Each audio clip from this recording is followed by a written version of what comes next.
Buenas tardes y bienvenidos a una emisión más de Generando Valor.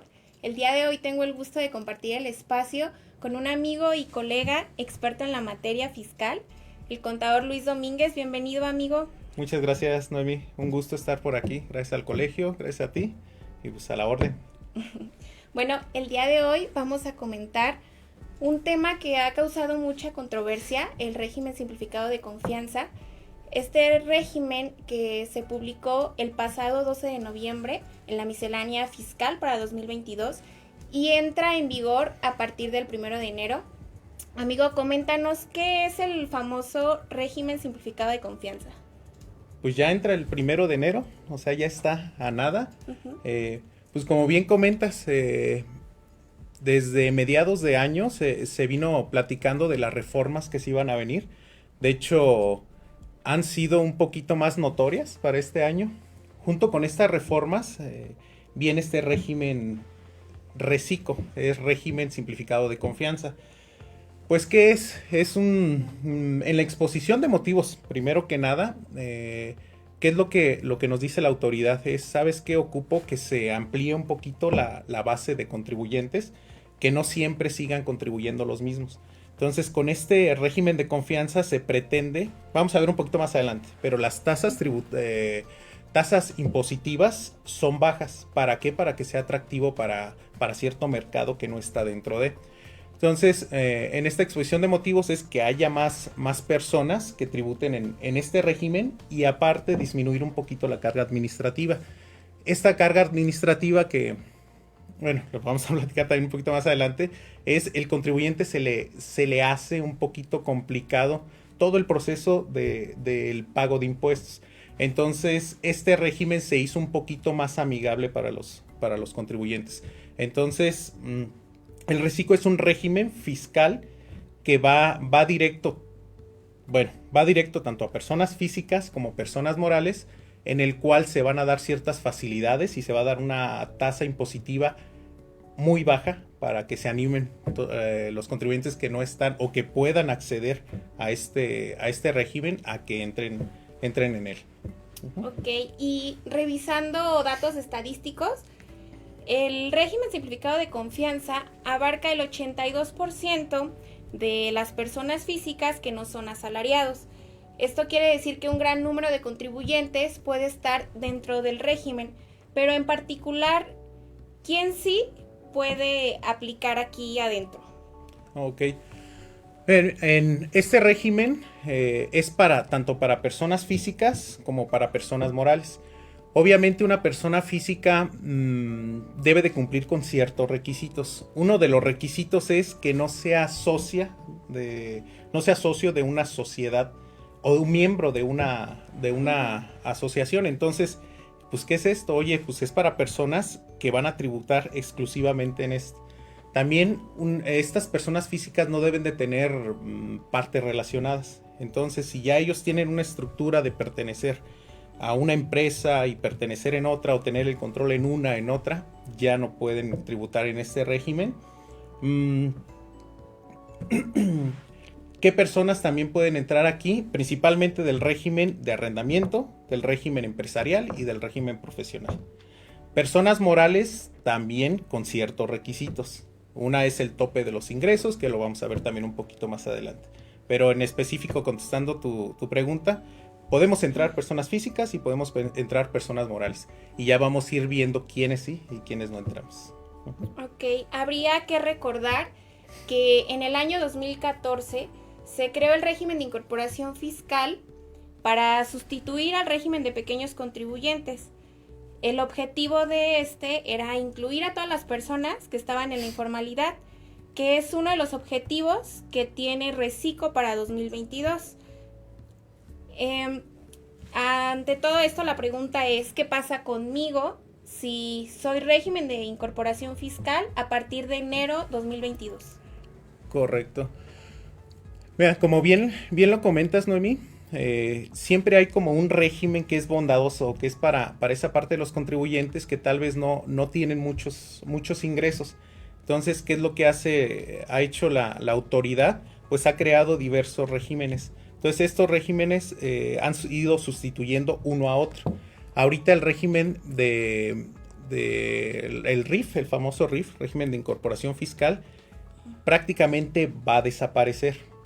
Pero hay una limitante. Si tú tuviste un RIF antes del 31 de agosto del 2021, vas a optar por seguir en él hasta que se agoten los 10 años que es de este régimen, o puedes optar por cambiarte al régimen de confianza. Entonces, ahí tú vas a decidir si te quedas en el que estás, en el RIF, o si te vas al régimen de confianza. Pero, si tú creaste un RIF el 1 de septiembre o el 30 de diciembre, de noviembre, vas a disfrutar el resto de este año siendo un RIF, pero ya no vas a poder continuar en el 2022 con el régimen de incorporación fiscal. Entonces desaparece ahí. Ok, y otro tema que también ha causado mucha inquietud es sobre el régimen de agricultura de personas físicas, porque en este régimen teníamos una exención padrísima de arriba de 1.300.000 para personas físicas, muchos contribuyentes dedicados a esta actividad, inclusive también como contadores, aprovechábamos este margen para hacer pequeñas estrategias. Entonces, a partir de enero, ¿vamos a poder seguirlo utilizando o desaparece el régimen de agricultura? Ahí es muy buena pregunta. El régimen de agricultura continúa, pero para personas físicas es donde ya desaparece. De hecho, toda esta fracción se elimina de la ley. Ya las personas que estaban en este régimen, las personas físicas en el régimen de agricultura, van a tener que pasar al régimen de incorporación, al régimen de confianza.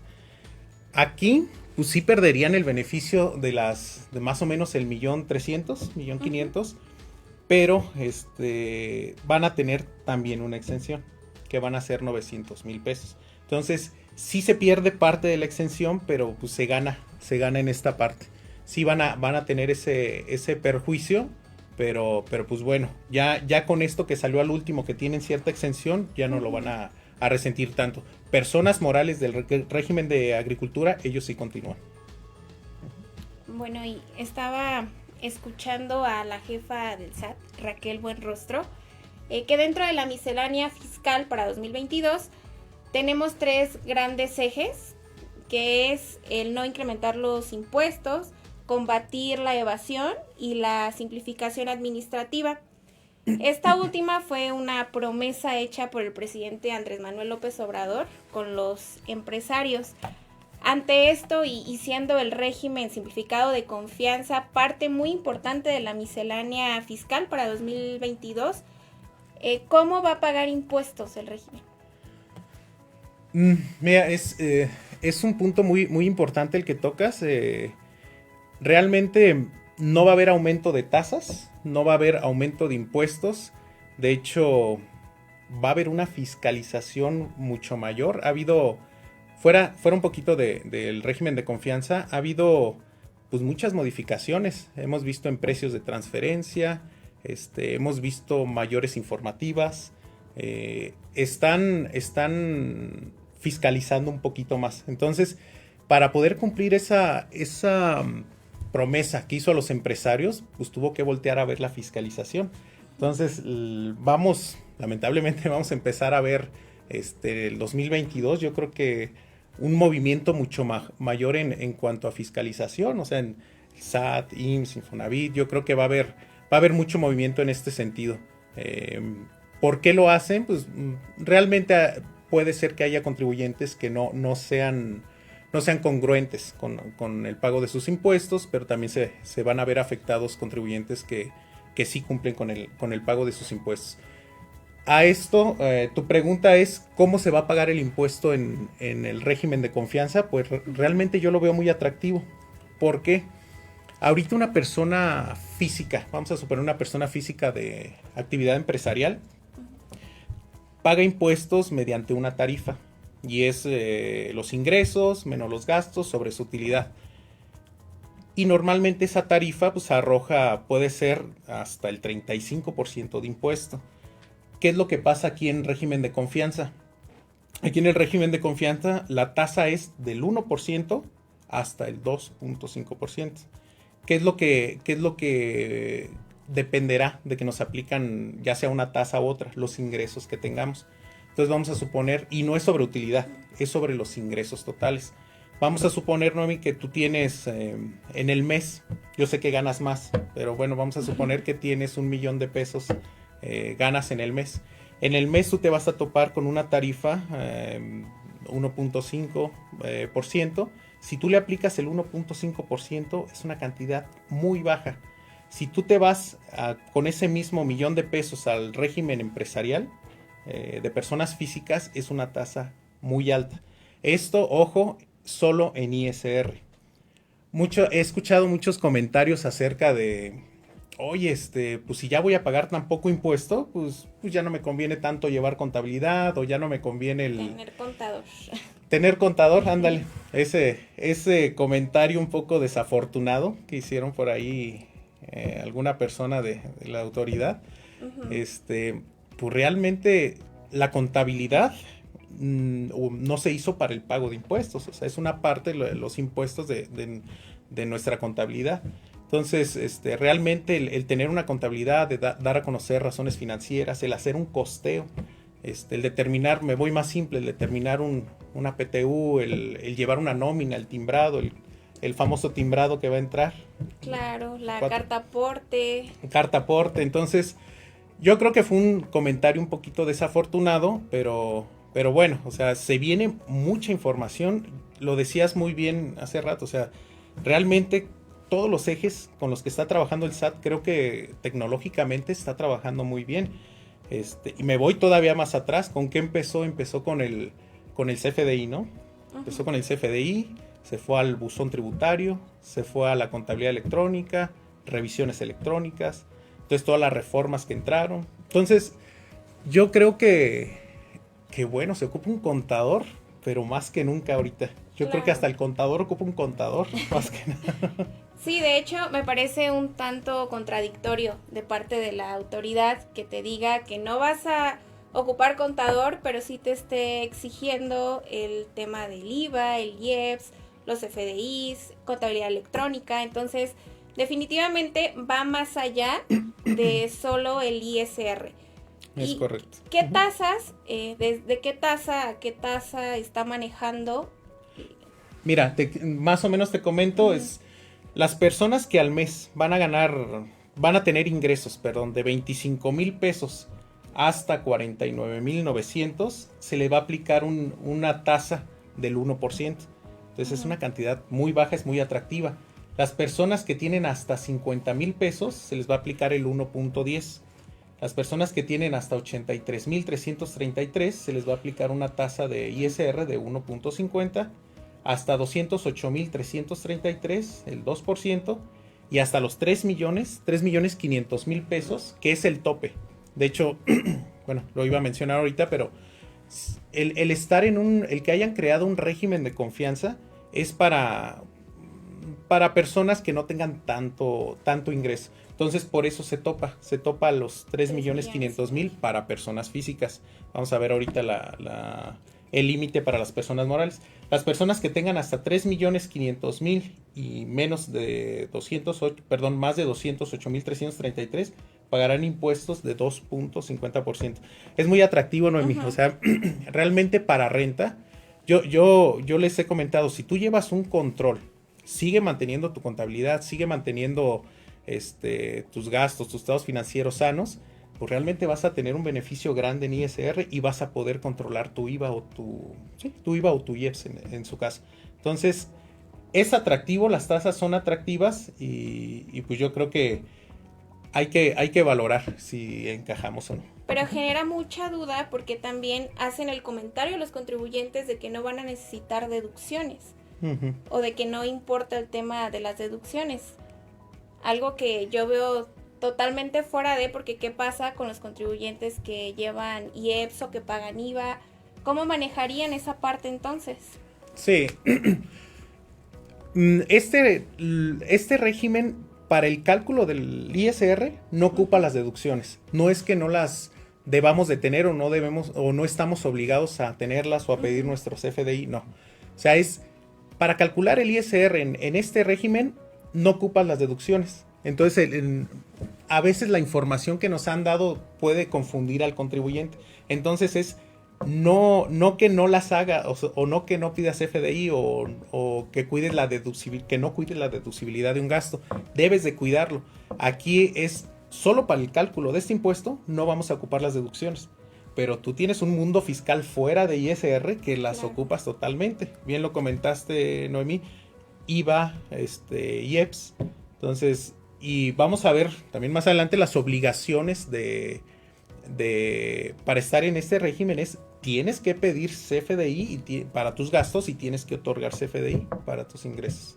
Claro, sí, pero tienden a confundir mucho. Yo lo veo, por ejemplo, en el despacho con algunos clientes que sí comentan esta parte pero es que ya el próximo año no voy a ocupar facturas y te toca, es cuando entra el contador a traducirles toda la resolución o explicarles el tema de cómo debe de manejarse. Es correcto. En las tasas que comentas, ¿utilizó el SAT algún parámetro? Porque yo he estado buscando y, bueno, he estado leyendo la miscelánea y no encontré en qué se basó. Y creo que no están considerando que no todos los contribuyentes tienen la misma situación en cuanto a la zona, por ejemplo, del país donde vives. No podemos comparar el costo de vida en el norte con el del centro o inclusive en el del sur. Correcto. También la actividad que realizan. Entonces, exacto. ¿En qué se basó el SAT para poner estas tasas? Mira, sinceramente, en la exposición de motivos, como lo hablábamos, uno es el ampliar la base de tributación. Dos, era simplificar el costo administrativo que tiene el manejar o el pago de impuesto para contribuyentes que no tienen tal vez el recurso o la infraestructura para llevar la contabilidad tal cual o determinar el pago tal cual. Pero tal cual tu pregunta que me haces ahorita de en qué se basó para utilizar estas tasas tan bajas 1 a 2.5, la verdad yo tampoco he encontrado. No he encontrado así, ¿sabes qué me basé? Actué con base en esto para determinar. No, o sea, realmente yo lo veo en el sentido, hay contribuyentes que no, aunque tengan más ingresos, menos ingresos, están acostumbrados a no pagar el impuesto. Sabes que es una obligación constitucional y todos tenemos que pagar. O sea, eso está establecido en ley y éticamente pues es lo correcto. Uh-huh. Y hay contribuyentes que no lo hacen, se generan pérdidas, hay algunos factores o estrategias que se realizan. Y en este régimen de confianza, todos pagarían siempre ISR. Me pagarías un 1%, tal vez de 10,000, de 20,000 o no sé, de 20,000 pesos, pero siempre pagarías. Entonces, como que le apostó bueno, vamos a recaudar, aunque sea poco, pero vamos a recaudar. Entonces, sí no te tengo una respuesta a qué parámetros utilizó para esas tasas, pero sí yo creo que le apuesta mucho a que muchas personas vayan al régimen de confianza y aparte, ya estando ahí vas a pagar, siempre vas a pagar, poco pero vas a pagar. A diferencia del régimen de incorporación fiscal, por ejemplo, que el primer año te perdonaban el 100% del ISR. Así es. Bueno, pues vamos a ir a un corte, regresamos en un momento, no se despeguen de la computadora, porque está... Gracias.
Bueno, ya estamos de vuelta.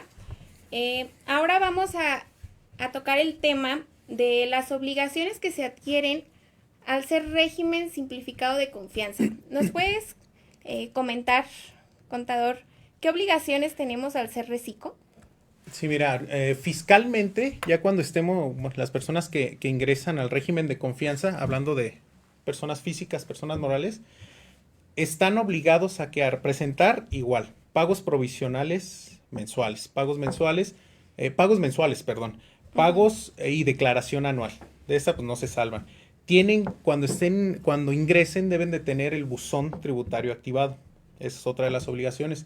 Algo que te comentaba también importante y que mencionaba respecto a las deducciones o los gastos, es cierto que no los considera para el pago del impuesto, pero es una obligación que nos marca que siempre debes de pedir CFDI de gastos y debes de expedir CFDI a tus clientes. ¿Por qué lo hace? Imagínate, tanto trabajo que se ha hecho y tantos esfuerzos que ha hecho el SAT para tener los FDI, para tener la facturación electrónica, para amarrar, para hacer sus cruces, como para que les dijera, oye, no te considero los gastos, entonces no me factures, no. Dice, para el cálculo no te considero, pero tú estás obligado a todos tus gastos pedir tu comprobante fiscal y a tu cliente siempre le tienes que dar este comprobante fiscal también. Hay también aquí un punto importante. Si tú eres del régimen de confianza y tienes nómina, tienes empleados, tienes que presentar los CFDI de tus empleados y aparte les tienes que retener su ISR de forma normal. No es porque yo me cambio a régimen de confianza y debe ser más simplificado como dijeron las autoridades y no voy a ocupar mayor ciencia. No. Si tienes nómina, es igualito lo que tienes que hacer. Tienes que retenerles el impuesto, tienes que calcularles el ISR y tienes que enterarlo a las autoridades. Igual, laboralmente, todo sigue igual. O sea, la determinación de PTU, tú le tienes que presentar pagar los impuestos, ver cuáles son sus ingresos grabados, cuáles son sus ingresos exentos. Entonces, a dónde voy, pues no va a ser tan fácil, o sea, como decían, como lo plantean, o sea, no vas a ocupar mayor asesoría, pues claro que sí, se viene muchísima asesoría en este sentido. ¿Qué más? Pues algo lo que busca también para que goces de estos beneficios es estar al corriente. Entonces, tienes que estar al corriente en todas tus obligaciones fiscales.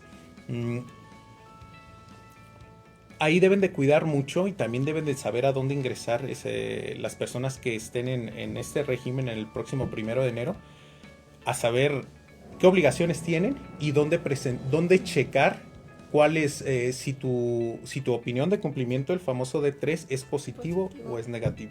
Entonces, deben de cuidar esa parte porque es una de las causales de que puedas salir de este régimen, el no cumplir con tus obligaciones fiscales.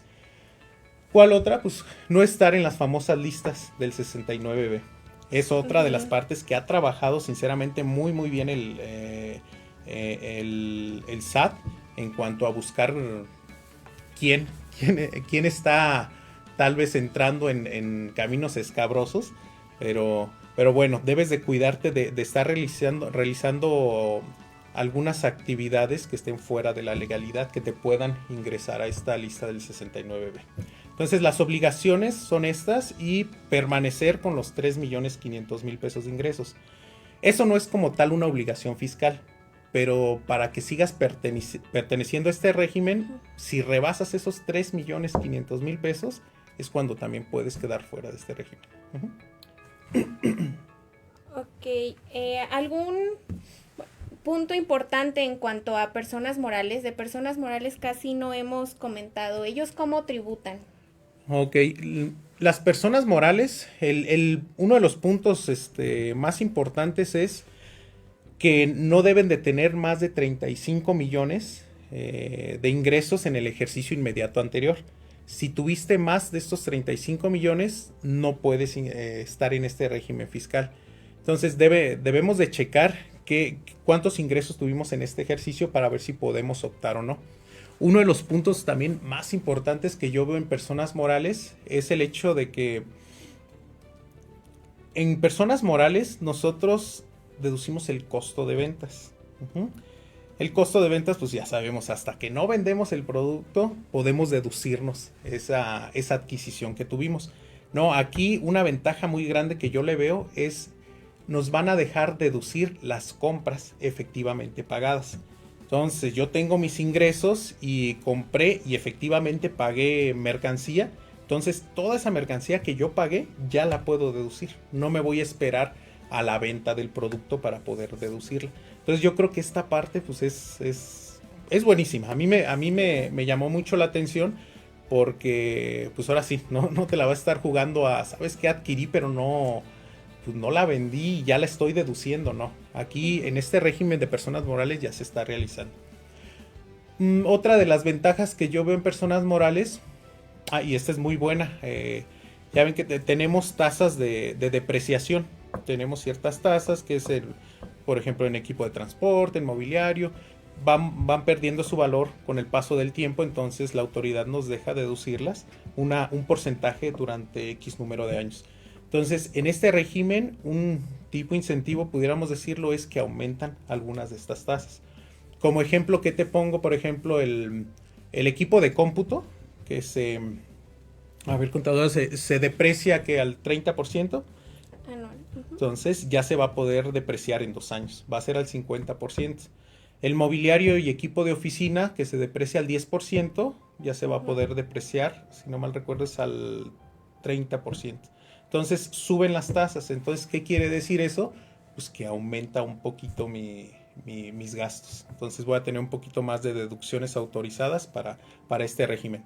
Eh, Aquí no existen, para que no nos confundamos. En personas morales no nos van a aplicar la tasa del 1%, 1.10, no. Personas morales sigue exactamente igual. Lo que cambia es que va a ser por flujo de efectivo. Entonces, mis ingresos menos mis gastos, ya hablamos de qué gastos podemos realizar, que es una ventaja a pertenecer nada más en el título 2. Entonces, ya ahora sí sobre mi utilidad, ahora sí le voy a aplicar la tasa del 30%. Aquí no nos confundamos de quererle, no me imagino una moral que le apliquen el 1%, no. Esas tasas tan beneficiosas que se ven solo aplican para las personas físicas. Y pues, de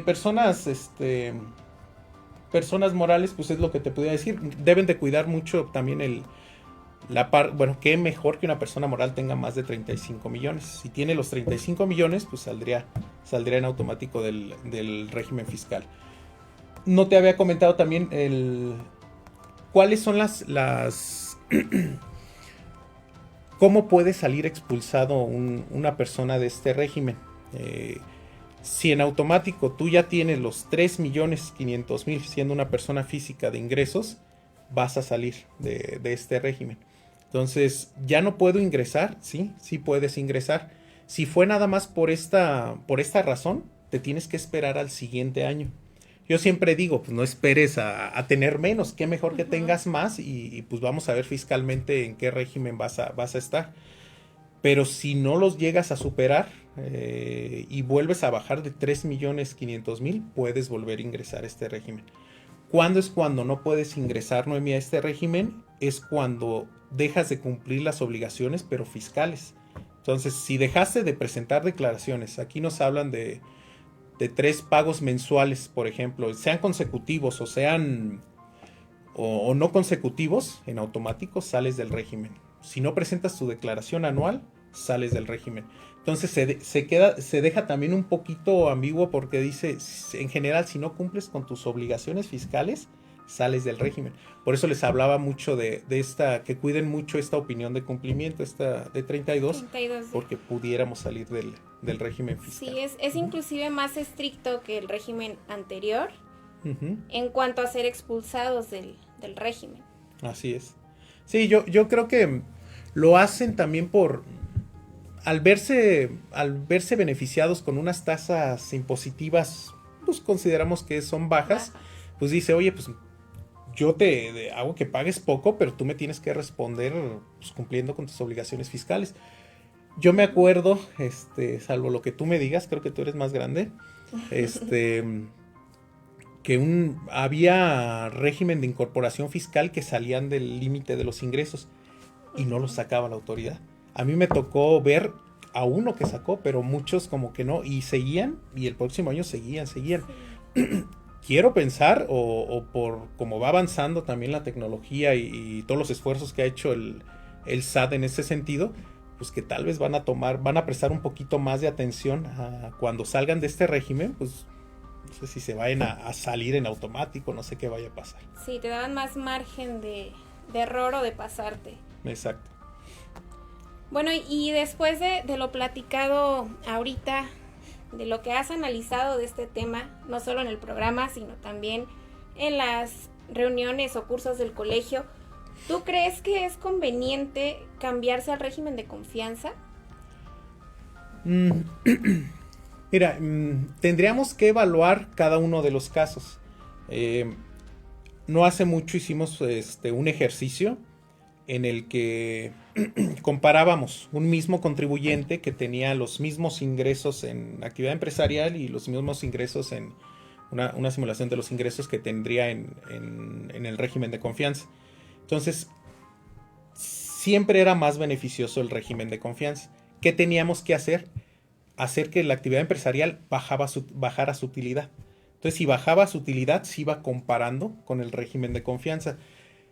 Yo te digo que tenemos que evaluar cada cliente porque hay ciertos giros o ciertos clientes que no es una gasolinería, no sé, en general, que pueden tener una utilidad muy pequeña. Entonces, si tienes una utilidad muy pequeña, es muy probable que si te cambias al régimen de confianza, puedas aumentar tus impuestos, o sea, que te salga al contrario. Entonces, y puede ser que una persona que siempre, hay empresas que tienen hasta el 60-70% de utilidad, pues claro que te va a convenir cambiarte al régimen de confianza. Entonces, pues mi respuesta es, tenemos que evaluar de forma muy particular con cada de nuestros clientes o quienes se nos acerque para ver su situación en específico. Ya viendo, pues es la recomendación que nosotros le pudiéramos dar. Sí, asesorarnos o que se asesoren siempre con un contador colegiado de preferencia. Es correcto, que se acerquen aquí a su colegio. Ajá, y valorar si realmente habría un beneficio al cambiarte al régimen. Es correcto, Noemí. Bueno, algo que quieras decirnos a manera de conclusión. Pues, hay que acercarse, como dices, a su contador, hay que acercarse aquí al colegio de contadores. Es un tema amplio que no podemos ver aquí en tan breve tiempo.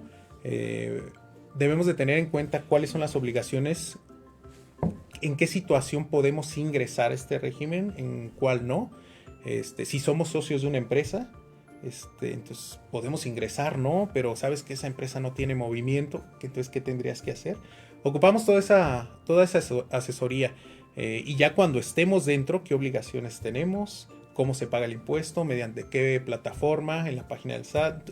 Se viene mucha información y se van a venir muchas reglas, Noemí, que pues se va a estar modificando, pero pues va a ser para siempre que llega algo nuevo, un régimen, un impuesto, pues siempre cuando entramos empezamos a ver ahí tanto la autoridad como nosotros empezamos a ver tal vez las limitantes, las fallas, las complicaciones. Entonces esto va a ser continuo en el transcurso del próximo año, pues va a seguir habiendo modificaciones y vamos a ir detectando ciertos detalles que se van a tener que pulir. Claro, sí, definitivamente la autoridad se hace llegar cada vez de más recursos y de más medios de fiscalización. Por eso es muy importante que estemos bien asesorados y bien enterados de lo que se viene. Entonces, no se pierdan los eventos de nuestro colegio, nuestros cursos y las actividades que tenemos. Amigo, pues yo creo que de mi parte eso sería todo. Muchas gracias por estar aquí. No, gracias a ti, Noemí, gracias al colegio, encantado aquí de estar. Y pues bueno, es un tema atractivo. Y pues por aquí estamos, cuando se ofrezca, por aquí estamos. Claro, habrá que seguirlo analizando. Gracias. Gracias.